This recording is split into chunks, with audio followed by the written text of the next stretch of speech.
$2,400. Azaiah's hands wouldn't stop shaking as he counted it again. Behind a dumpster at a gas station on Memorial Drive, a 16-year-old boy held more money than he'd seen in his entire life. His stomach cramped. He hadn't eaten in 2 days. This money could buy a hot meal, a motel room with a real bed, new shoes without holes in the soles, a bus ticket to anywhere but here. This money could change everything, but it wasn't the cash that made him close the wallet. It was the photograph. What he did next would set off a chain of events that nobody, not even the woman who lost it, could have predicted. Before you continue, let me know where in the world you're watching from today. Drop it in the comments. Now, back to the story. Let me take you back. 20 minutes earlier, Atlanta, rain coming down in sheets. The kind of cold October rain that doesn't just fall, it seeps into your bones and makes a home there. Under the concrete bones of Interstate 20, Azaiah pulled a damp sleeping bag tighter around his shoulders. The overpass offered some shelter, but the wind still cut through like a blade. Cars roared overhead, their headlights briefly painting the concrete walls before disappearing into the night. He counted his possessions. It's what he did when the hunger got bad, reminded himself what he still had. A backpack with 2 shirts, both too thin for this weather, a dead phone he kept anyway because throwing it away felt like giving up, and a photograph of a woman he tried not to look at anymore. His mother, Evelyn, 8 months homeless. That's how long he'd been out here. Before that, 7 foster homes in 7 years. The faces blurred together after a while. The tired social workers, the families who looked at him like a problem to solve, the group homes where the older kids taught you real quick that nobody was coming to save you. But the pain stayed sharp. His mother had loved him. He knew that much. She'd loved him desperately, fiercely, in that way that made him feel like the center of the universe when she was sober. She'd sing to him at night, voice like honey over gravel. She'd tell him he was going to be somebody. Then she died anyway. He was 9 years old when he found her, needle still in her arm, eyes open but seeing nothing. He'd learned something that day, something that 7 foster homes and 8 months on the streets had only confirmed. Hope was just disappointment, with a longer fuse. So he'd built his own rules, rules for survival, rules for staying invisible. Don't make eye contact. Don't stay anywhere too long. Don't let anyone get close enough to disappoint you. The rules had kept him alive this long. They'd keep him alive tonight. The gas station on Memorial Drive was one of his regular spots. Not to buy anything. He couldn't remember the last time he'd bought something, but people dropped things. Loose change, half-eaten food tossed in trash cans. That wasn't too far gone if you got there quick enough. Azaiah stood in the shadow of a broken streetlight, watching, waiting, patient. That's when she pulled up. The motorcycle came first, a Harley that rumbled like thunder rolling across the parking lot. Then, the woman. She looked to be in her 50s, maybe older, silver-streaked hair pulled back in a tight braid, a leather vest covered in patches, the kind bikers earned, not bought. She moved with a heaviness that had nothing to do with her body, like she was carrying something invisible on her shoulders. Azaiah watched her walk inside the gas station. She didn't notice him. Nobody ever noticed him. A few minutes later, she came back out, strode toward her Harley with purpose. That's when it happened. Something fell from her jacket pocket, small, brown, landed on the wet asphalt without a sound. She didn't notice. The engine roared to life. She pulled out of the lot without looking back. Red taillights disappeared into the rain. Azaiah didn't move. Not yet. He counted to 60, slowly. 1 Mississippi, 2 Mississippi, all the way to 60, making sure she wasn't coming back, making sure no one else was watching. Then he crossed the lot, casual, like he belonged there. He picked up the wallet, behind the dumpster, heart pounding, rain dripping down his face. He opened it. The cash hit him first. Hundreds, 20s, more 20s. His fingers trembled as he counted. $2,400, $2,400. His mind started racing. A cheap motel room was $50 a night. He could sleep in a real bed for a month. He could buy food, hot food, not scraps from the trash. He could get new shoes, a coat that actually kept the cold out. He could buy a bus ticket to Florida, to California, somewhere warm where winter wouldn't try to kill him. This money wasn't just money. This was a chance, a real chance. But there was something else in the wallet. A photograph, worn soft at the edges, like someone had been holding it every day for years. Azaiah pulled it out. The woman, the biker, but younger. Maybe 10 years younger. And she was laughing. Really laughing. The kind that crinkles your eyes and makes you forget anything bad ever happened. Her arm was wrapped around a little black girl. Couldn't have been more than 7 or 8. Box braids tied up with colorful beads. A gap-toothed smile that took up half her face. They were standing on a fishing dock somewhere, the water sparkling behind them. The girl was holding up a tiny fish, barely bigger than her hand, but she held it up like it was a trophy, like she'd just won the whole world. Azaiah turned the photograph over. On the back, in a child's uneven handwriting, "Me and Mama B, best day ever." He stared at it for a long time. The rain kept falling. His stomach kept cramping. $2,400 sat in his shaking hands. But he couldn't stop looking at that little girl's smile. Couldn't stop reading those words. Best day ever. Whoever this kid was, wherever she was now, this photograph meant something. This money meant something. Not just dollars, something more. He thought about his own mother, the photograph in his backpack that he tried not to look at, what he would give if someone had found something of hers and brought it back. Azaiah closed the wallet. He didn't know the woman's name, didn't know where she lived, didn't know anything except that she rode a Harley and lost something that mattered. But there was an ID inside, an address for some place called Iron Halo Cycles. He was going to find her. It would take him 2 days, 2 days of walking across Atlanta with an empty stomach and a wallet full of money he refused to spend. 2 days of asking strangers who looked at him like he might steal something. And when he finally found her, he'd discover that returning that wallet would cost him everything he thought he knew about survival and give him something he'd stopped believing existed. Iron Halo Cycles. That's what the ID said, an address near the rail yards on the south side of Atlanta. Finding it should have been simple. It wasn't. 2 days. That's how long it took Azaiah to track down that motorcycle shop. 2 days of walking across a city that didn't want to see him. 2 days of asking strangers for directions and watching their eyes slide right past him like he wasn't even there. Some people ignored him completely. Others told him to get lost. One man threatened to call the cops if Azaiah didn't stop bothering decent people. The whole time, that wallet sat in his backpack. $2,400 he could have spent on food, on shelter, on survival. But every time his stomach cramped and his legs ached and his body screamed at him to just take the money and disappear, he'd think about that photograph, that little girl's smile, those words in crayon, best day ever. So he kept walking. He found it on the second afternoon. The building sat at the end of a gravel road near the railroad tracks. Corrugated metal walls, a hand-painted sign that read Iron Halo Cycles in faded red letters. Motorcycles lined up outside like soldiers waiting for orders. The smell hit him first. Engine grease, cigarette smoke, metal and leather, and something else. Something that felt like purpose. Azaiah stood outside for a full minute, gathering his courage. His heart hammered against his ribs. Every instinct told him to turn around, walk away. These weren't the kind of people who helped kids like him. But he'd come too far to stop now. He pushed open the door. 6 bikers looked up from their work. The conversation died. Tools stopped moving. Every eye in the room locked onto him. The silence was heavy, dangerous. Azaiah felt the weight of their stares like a physical thing. These weren't the kind of men who smiled at strangers.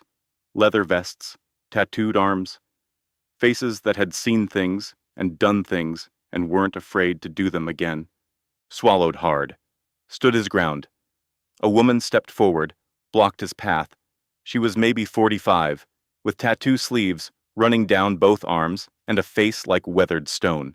Her eyes were hard, suspicious, the kind of eyes that had learned to spot trouble before it started. "You lost, boy?" Her voice was flat, not friendly, not hostile, just testing. Azaiah met her gaze, didn't look away. "I'm looking for someone named Bryer."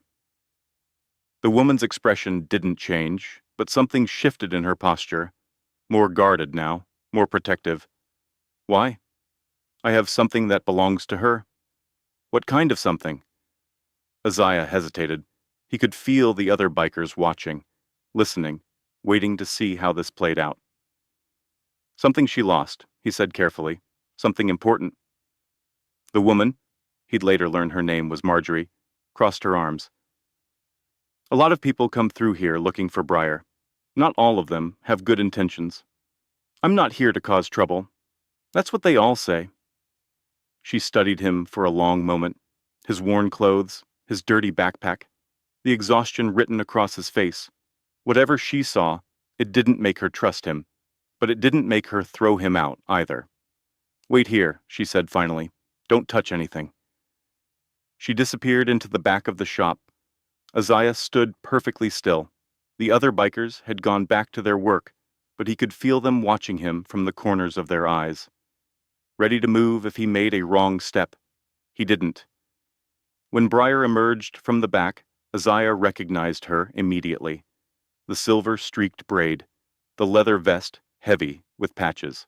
The same heaviness in her movements he'd noticed at the gas station. But up close, he could see more. The lines around her eyes weren't just from age.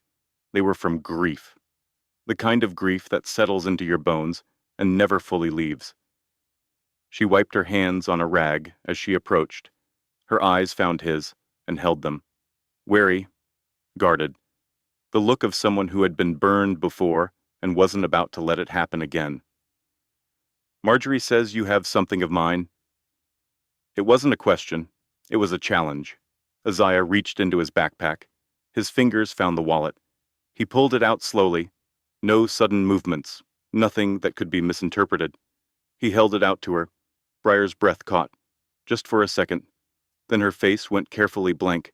She took the wallet from his hands, opened it slowly, like she was afraid of what she might find. Or what she might not find. She counted the money. All $2,400. Her jaw tightened. Then she saw the photograph. Her fingers trembled as she pulled it out. That image of her and the little girl on the fishing dock. The gap-toothed smile. The tiny fish held up like a trophy. When she looked up at Azaiah again, her eyes were wet. Why?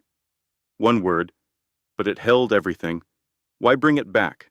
Why not take the money and disappear? Why go through 2 days of hell to return something to a stranger? Azaiah shrugged, tried to find the right words. "The girl in the picture," he said quietly. "She looked happy, really happy. I figured that money probably meant something, something more than just money." Bryer's face cracked, not with gratitude, not with relief, with grief. The kind of grief that had been buried so deep it hurt to let it surface. "Sit down." It wasn't a request. Bryer gestured toward a worn couch in the corner of the shop, away from the work floor. The other bikers drifted back to their projects, giving them space, but Marjorie stayed close, watching, arms still crossed. Azaiah sat. Bryer settled into a chair across from him. She held the photograph in her hands like it was made of glass. Her name was Halo. The words came out rough, like she hadn't said them out loud in a long time. She came to me when she was 6 years old, foster kid, traumatized. She'd been through 4 homes in 2 years. Nobody could handle her. She was angry. She was scared. She didn't trust anyone. Bryer's thumb traced the edge of the photograph. "The social workers didn't think I could do it. Single woman, no husband, running a motorcycle shop with a bunch of bikers. I had a record, nothing violent, but enough to make people nervous. They said I wasn't fit to raise a child." She laughed. but there was no humor in it. They didn't know Halo, and they didn't know me. Azaiah listened, didn't interrupt. He understood what it meant to have people look at you and see only what they expected to see. It took months, Bryer continued, months of her pushing me away, testing me, waiting for me to give up like everyone else had. But I didn't give up. I couldn't. There was something in that little girl, something fierce and bright and beautiful. I could see it, even when she couldn't. Her voice softened. And then one day she called me Mama B. Bryer's eyes glistened. She loved fishing, could sit on a dock for hours waiting for a bite. She loved science, wanted to be a marine biologist when she grew up. She used to leave me notes in crayon, stuck them on the refrigerator every morning. She held up the photograph. This was taken on her 8th birthday. She caught that fish. Tiny thing, barely worth keeping, but she was so proud, said it was the best day of her life. Azaiah looked at the photograph, at that smile, at those words written on the back. Best day ever. What happened to her? The question came out before he could stop it, but Bryer didn't flinch. She'd been waiting for it. She got sick, leukemia, diagnosed at 9. Her voice was steady now, but hollow. She fought it for 2 years, 2 years of hospitals and treatments and hoping. She was so brave, braver than anyone I've ever known. Bryer set the photograph down gently on the table between them. She died 3 weeks after her 11th birthday. The words hung in the air, heavy, final. Azaiah didn't know what to say. So he said, "Nothing." Bryer pointed at the wallet. "That money, every year on the anniversary of her death, I donate it to the Children's Oncology Ward. In her name. It's the only thing that makes that day survivable." She looked at Azaiah, really looked at him, past the dirty clothes and the exhaustion, past the walls he'd built to survive. "You didn't just return a wallet," she said quietly. "You returned my daughter." Azaiah stood up. He'd done what he came to do. The wallet was back where it belonged. Time to go. "Wait." Bryer's voice stopped him at the door. "Where are you sleeping tonight?" He didn't answer. Didn't have to. The truth was written all over him, in his worn shoes, his thin clothes, the hunger carved into his face. "There's a storage room in the back," Bryer said. "It's not much. A cot, a space heater, but it's dry. It's warm." Azaiah turned around slowly. "I don't need charity." "Good, because I don't do charity." Bryer stood up. "You want to stay? You work. You earn your keep. I'll teach you the trade, motorcycles, repairs, the whole thing. But you pull your weight. No free rides." Before Azaiah could respond, Marjorie stepped forward. "Bryer, can we talk?" Her voice was tight, controlled, but barely. "Say what you need to say." Marjorie's eyes flicked to Azaiah, then back to Bryer. "You don't know this kid. You don't know where he's been, what he's done, what he's capable of. You're letting a stranger into our house based on what? He returned a wallet? People run cons like this all the time." "I know," Bryer said calmly. "Then why?" "Because he had $2,400 in his hands for 2 days. Bryer's voice hardened. 2 days, Marjorie. You see his clothes, his shoes? When's the last time you think this kid had a real meal? He could have taken that money and disappeared. Nobody would have known. Nobody would have come looking." She turned to face Marjorie fully. "But he didn't. He walked across Atlanta to bring it back. That's more than most grown men would do. That's more than a lot of people in this room would do." Marjorie's jaw tightened. She didn't argue, but she didn't agree either. Bryer turned back to Azaiah. "The offer stands, yes or no?" Every instinct screamed at him to say no, to walk away, to keep his walls up and his expectations low. People didn't just offer help without wanting something. There was always a catch, always a price. But he was so tired, so hungry, and something in Bryer's eyes, something that looked like understanding, made him want to believe, just this once. "Okay," he said, "I'll stay. Before we continue, I want to ask, where in the world are you watching from today? Drop it in the comments. And if you believe that sometimes the people the world overlooks are the ones with the most to give, Subscribe to Biker's Bite. You're going to want to see what happens next. Weeks passed. Azaiah learned to change oil, patch tires, read engine codes that looked like a foreign language until Bryer taught him how to translate them. His hands, which had only known survival, discovered they were good at something else, something that built instead of just scraped by. He was quick, careful, precise in a way that surprised even him, Bryer noticed. "You've got mechanic's hands," she told him one afternoon, watching him reassemble a carburetor he'd taken apart just to understand how it worked. "Some people spend years learning what you pick up in days." She started teaching him more: complex repairs, engine rebuilds, the kind of work that paid well and required trust, but not everyone at Iron Halo was ready to trust. Marjorie watched him like a hawk circling prey. Every tool he touched, she counted when he put it down. Every time the register opened, her eyes tracked his hands. She never said anything directly to him, didn't have to. Her comments were always just loud enough to hear. "You can take the kid off the street," she'd say to one of the other mechanics, "but you can't take the street out of the kid."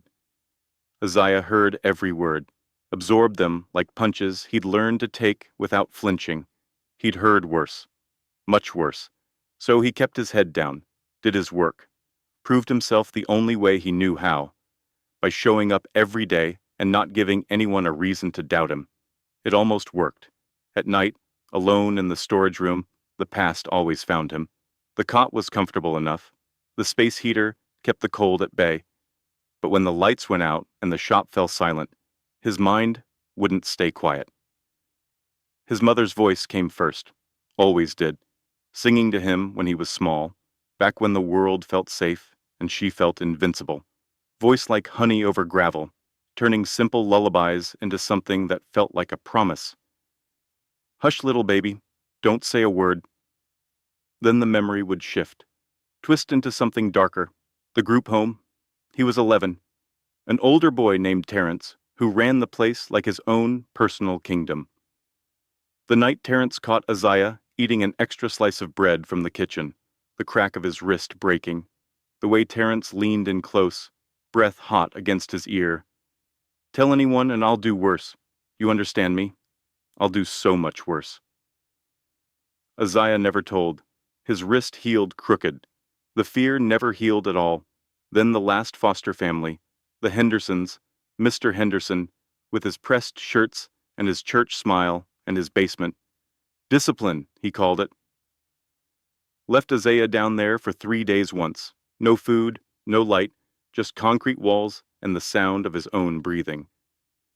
The night he finally climbed out that basement window, he swore he'd never let anyone have that kind of power over him again, never let anyone close enough to lock him away.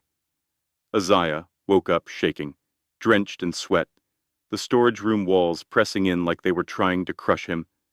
Some nights, he almost left, almost packed his bag and slipped out before dawn, back to the familiar misery of the streets.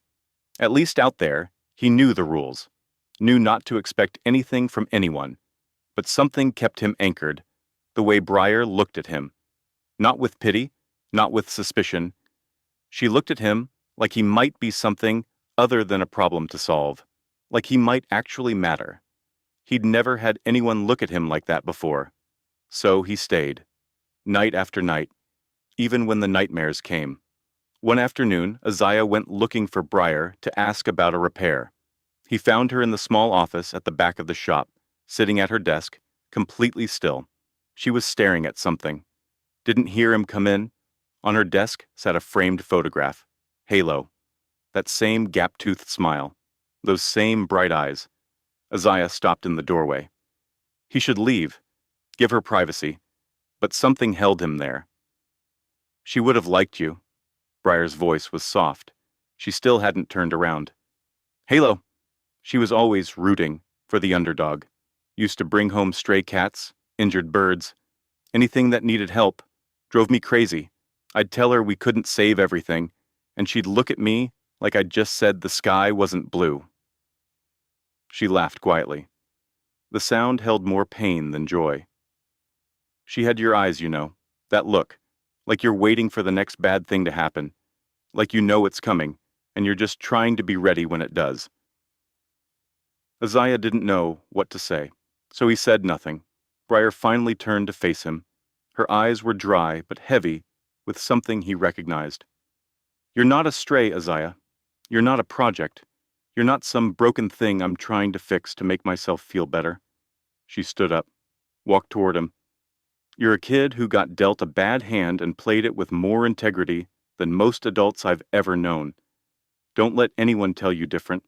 She paused, including yourself. The words hit him somewhere deep, somewhere he'd built walls around years ago. It was the first time anyone had ever said anything like that to him. He didn't know how to carry it, didn't know where to put it. So he just nodded and walked away before she could see his eyes starting to sting. 2 months in, everything fell apart. Azaiah woke to shouting, voices echoing through the shop, angry, panicked. He pulled on his clothes and stepped out of the storage room to find chaos. The safe had been opened, emptied, $3,000 in cash, gone. Plus, something else, the Halo Memorial Fund money that Bryer had been saving for the annual donation. The money that made the anniversary of her daughter's death survivable. Gone. The crew stood in a circle around the violated safe. Marjorie was already talking, her voice sharp enough to cut glass. The kid was here alone last night. He has the code to the building. He's the only one who... I didn't take it. Azaiah's voice came out steady, but his heart was hammering. He knew how this looked. He knew how this always looked. Marjorie turned to face him. Then where were you? Between midnight and 4 a.m.? Asleep in the storage room, where I always am. Convenient. The word dripped with accusation. Azaiah looked around the room. The other mechanics wouldn't meet his eyes. They'd accepted him over the past 2 months, shared meals with him, laughed at his jokes. But now they were remembering where he came from, what he was. Street kid, homeless, unknown. Then he looked at Bryer, and his stomach dropped. She stood frozen. Her face was a mask, but he could read what was underneath. The doubt. The old fear rising up like a tide she couldn't stop. You trusted the wrong person. Again, he could see her thinking it, see her remembering every time someone had let her down. Every time she'd taken a chance on someone and gotten burned. She didn't say anything. That was worse than words. You should call the cops, Bryer. A new voice. Scotty. Marjorie's 19-year-old nephew. He'd been hanging around the shop for the past few weeks. Learning the trade, Marjorie said. He stepped forward now, all concern and helpfulness. Get this sorted out properly. The police will figure out what really happened. Something in Scotty's voice snagged in Azaiah's chest. Something wrong, too eager, too quick to point fingers while pretending to be neutral. But Azaiah had no proof, no evidence, nothing but a feeling. And he knew how this went. He'd been in rooms like this before, rooms where the verdict was decided before anyone spoke, where people like him were guilty until proven innocent, and proof never came. He didn't wait to be thrown out. The storage room took 30 seconds to pack. That's all. 30 seconds to gather everything he owned into one worn backpack. 2 shirts, dead phone. The photograph of his mother he tried not to look at, right back where he started. He shouldered the bag and walked through the shop, past the silent mechanics, past Marjorie's satisfied expression, past Bryer, who still hadn't moved, still hadn't spoken. Nobody stopped him. The door closed behind him with a sound like a period at the end of a sentence. Hit that like button if you're rooting for Azaiah right now. I know this is hard to watch, but stay with me. Because what Bryer discovers next changes everything. Drop a comment telling me what you would have done in her position. Now, back to the story. That night, Bryer sat alone in the dark shop. The others had gone home, even Marjorie, after shooting one last triumphant look at the empty storage room. Bryer should have gone home too, should have filed a police report. should have done 100 things. Instead, she sat in front of the computer and pulled up the security footage. She'd avoided this all day, told herself she was too busy, too upset, too something, but the truth was simpler. She was afraid. Afraid of what she'd see. Afraid it would confirm everything Marjorie had said. Every doubt that had crept into her heart the moment she saw that empty safe. But she couldn't run from it anymore. She clicked play. The timestamp read 2:47 a.m. The footage was grainy, but clear enough. The shop floor, empty and still, then movement, a figure stepping into frame. Bryer leaned closer. Not Azaiah. The figure was taller, broader, moving with the casual confidence of someone who knew exactly where the cameras were and didn't care. Scotty. Bryer watched him cross the shop floor, watched him punch in the code Marjorie had given him for emergencies. She watched him open the safe. She watched him empty it, cash into a bag, all of it, including the Halo fund. She watched him slip out the back door. The footage ended. Bryer's hands trembled, but not with anger, with shame. She had almost done it again, almost let her fear destroy something real. Almost sacrificed a kid who had done nothing but prove himself, day after day, because it was easier to believe the worst than to trust. Azaiah had walked across Atlanta with $2,400 he could have kept. He had slept in a storage room and worked without complaint. He had looked at her daughter's picture with something like understanding in his eyes, and when it mattered most, she had doubted him. Just like everyone else in his life, the bus station was nearly empty at this hour. Azaiah sat on a bench near the back, backpack at his feet, staring at nothing.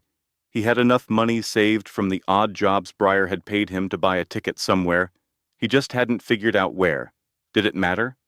One city was the same as another when you were invisible. He heard footsteps approaching, but didn't look up. Probably just another passenger. Another person who would look right through him. Someone sat down beside him. I saw the footage. Bryer's voice. Azaiah's jaw tightened.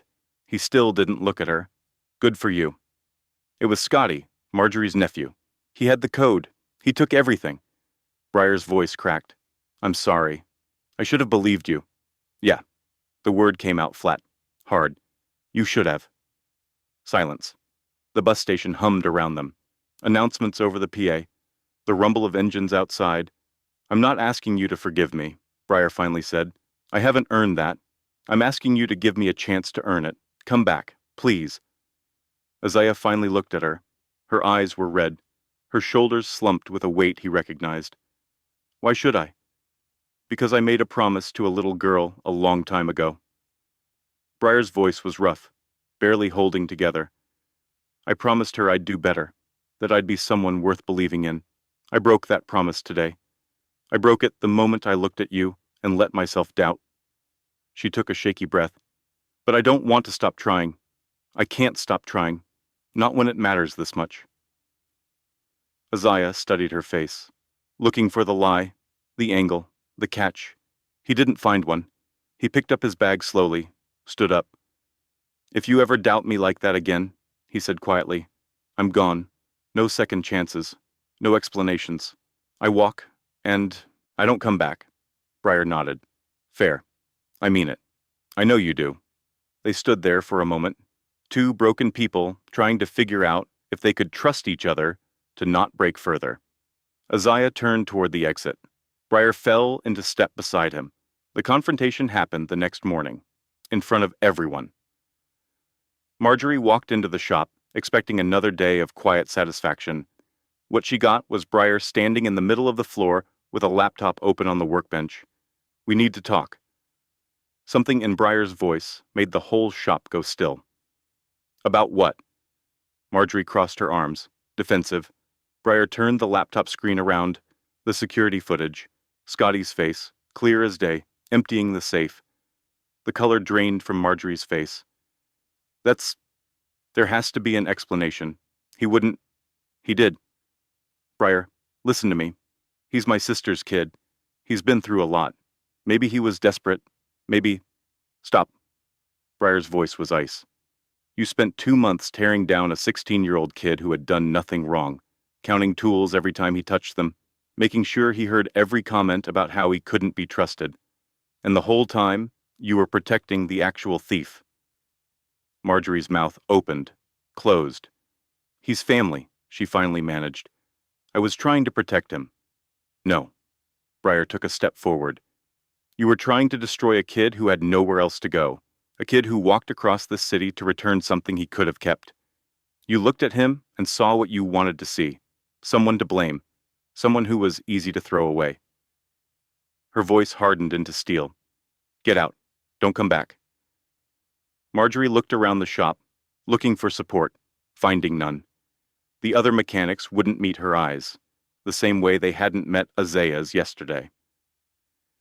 The difference was this time they knew who the real guilty party was. Marjorie left without another word. Scotty was arrested 2 days later. He'd pawned some of the shop's tools at a place downtown. The serial numbers traced right back to Iron Halo. He confessed within an hour of being picked up. The money was mostly gone, spent on things Azaiah didn't ask about, but some of it was recovered, enough for the Halo Fund. Azaiah watched the police car drive away from the shop, Scotty in the back seat. He stood in the doorway, arms crossed, processing something he'd never experienced before.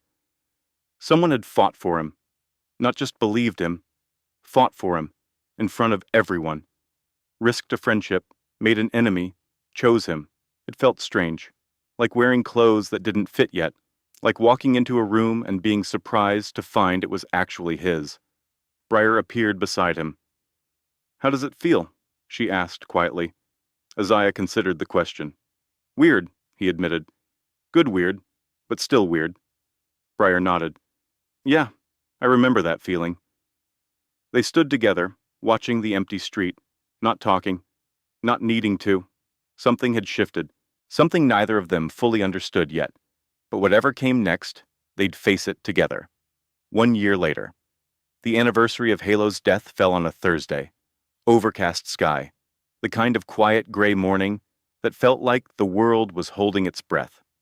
Azaiah stood in front of the bathroom mirror at Iron Halo Cycles, adjusting a button-down shirt he'd bought with his own money. He barely recognized the person staring back at him. A year ago, he'd been 70 pounds lighter. Hollow cheeks, eyes that couldn't hold anyone's gaze for more than a second.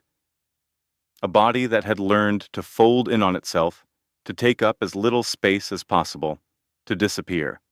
Now he stood straighter, filled out from regular meals and physical work.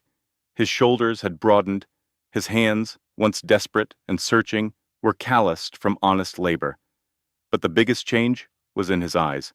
He could look at himself now, could meet his own reflection without flinching. That was new. A knock on the door. Bryer's voice. You ready? Azaiah took a breath. Yeah, I'm ready.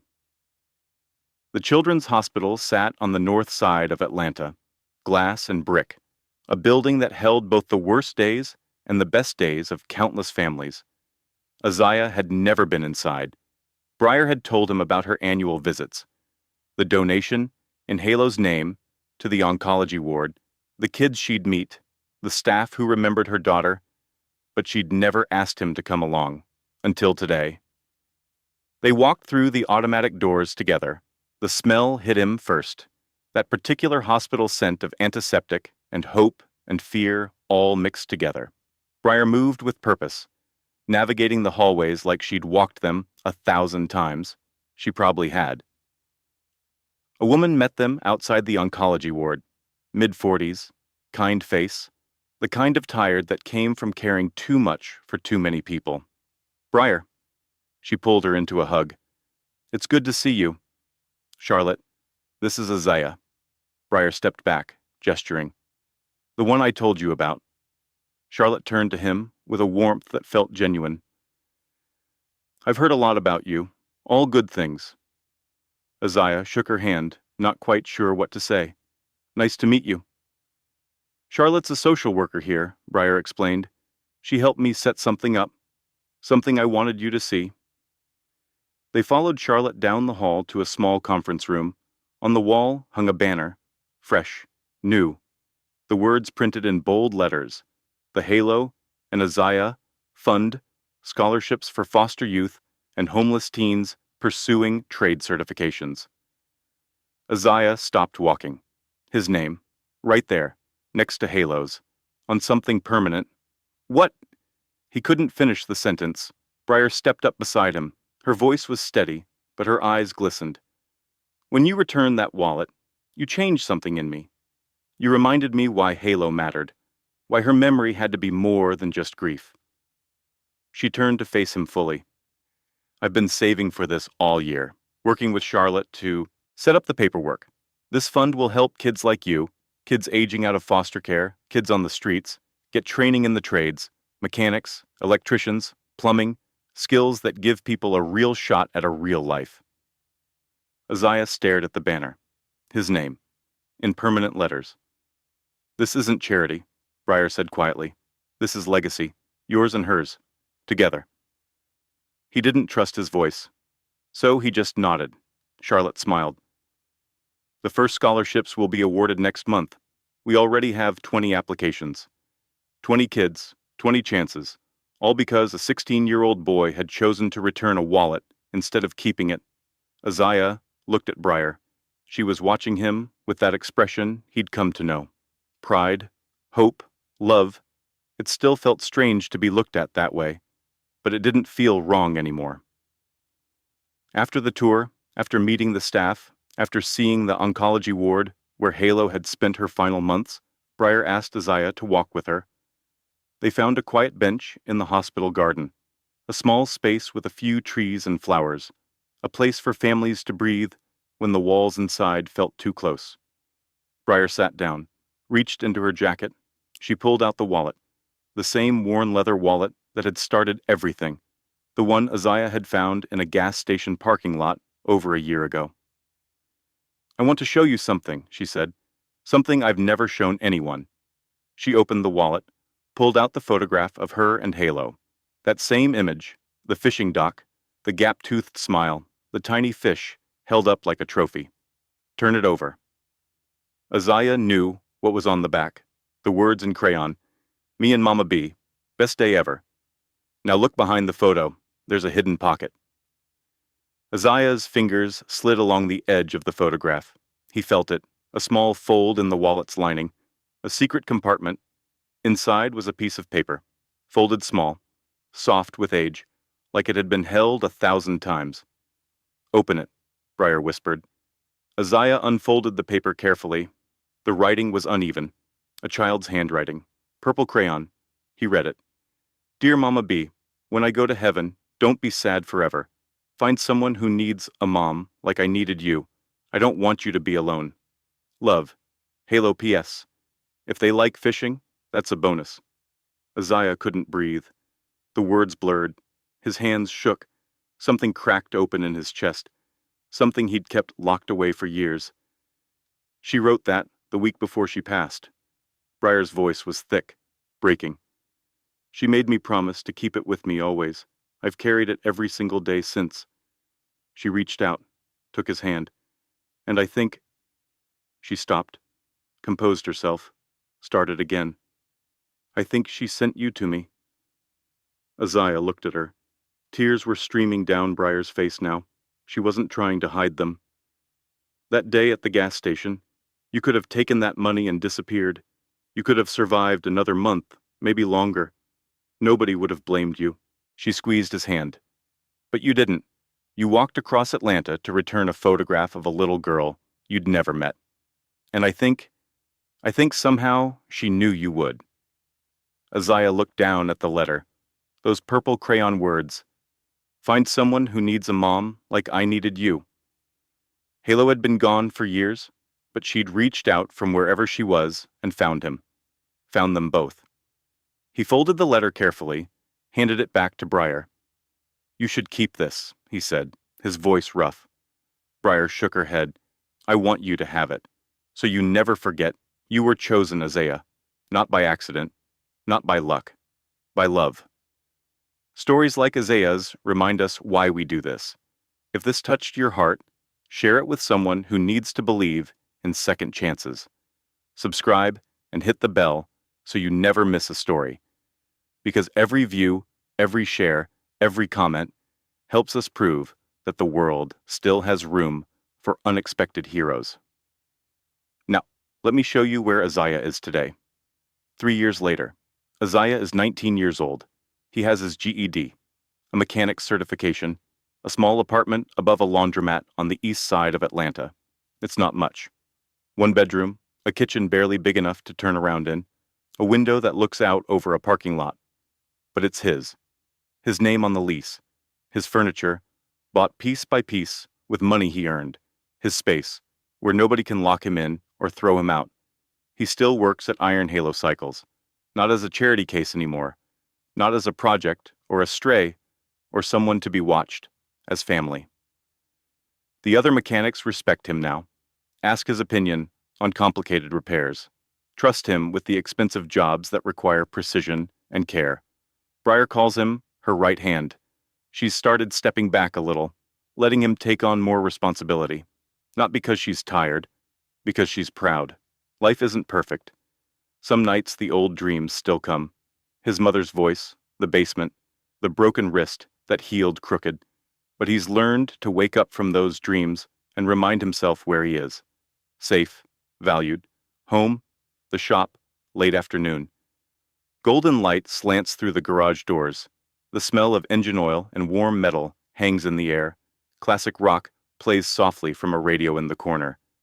Azaiah kneels beside a motorcycle, but he's not working on it. He's teaching. A 15-year-old girl named Luna crouches next to him, watching his hands as he shows her how to patch a tire. Her hair is pulled back in a messy ponytail. Her clothes are worn. Her eyes are sharp, defensive, ready for trouble.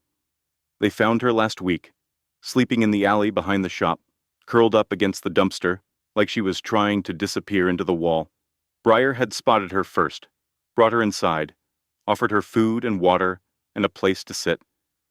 Luna had refused everything except the water, sat in the corner watching them like they were going to attack at any moment. Azaiah recognized that look immediately.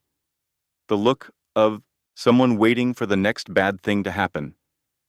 "You're pressing too hard," he says now, guiding her hands on the tire patch. "You want it firm, but not forced. Let the glue do the work."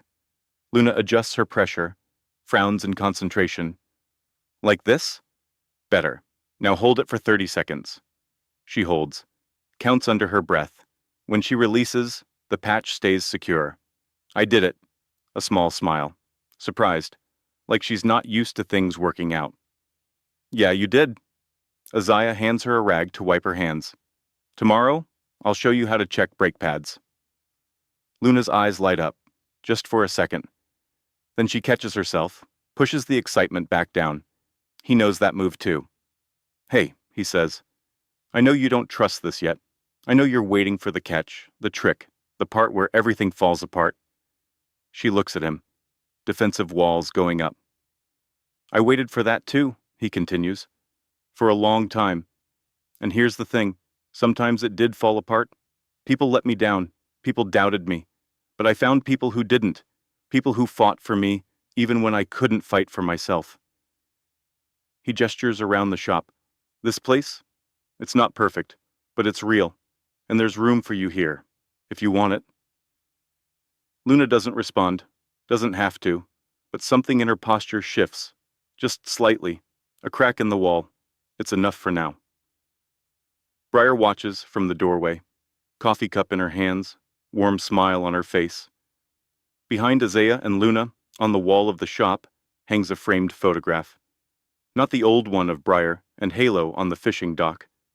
That one is safe in Azaiah's apartment now. He keeps it by his bed, along with the letter. This photograph is new. It shows the same fishing dock, the same sparkling water, the same golden light. But this time, there are two figures in the frame, Bryer and Azaiah. They're both laughing. Azaiah is holding up a fish, bigger than Halo's, but not by much. Bryer has her arm around his shoulders, her face lit up with joy. Below the photograph, in Azaiah's neat handwriting, "New best day ever." He catches Breyer's eye from across the shop. She raises her coffee cup in a small salute. He nods back. No words needed. The cycle continues. What started with a lost wallet became something nobody could have predicted. A 16-year-old boy, homeless and hungry, held $2,400 in his shaking hands. He could have taken that money, could have bought food, shelter, a ticket to somewhere warm. Nobody would have blamed him. Nobody would have even known. But he looked at a photograph of a little girl with a gap-toothed smile. He read 5 words in crayon. Me and Mama B, best day ever. And he made a choice. A woman who had buried her heart with her daughter found the courage to love again. Not because the grief got smaller, but because love got bigger. And somewhere, somehow, a little girl who died too young had written one letter, one message, one hope for the mother she left behind. Find someone who needs a mom like I needed you. She didn't know his name, didn't know his face, but she knew he was out there, and she found him. Thank you for riding with us today. If you believe that sometimes the people the world counts out are the ones who count the most, subscribe to Biker's Bite. Tell us in the comments, what would you have done if you found that wallet? And remember, the rumble you hear might not be trouble coming. It might be help on the way. Halo was right. Sometimes the ones who need a family are exactly who the family needs.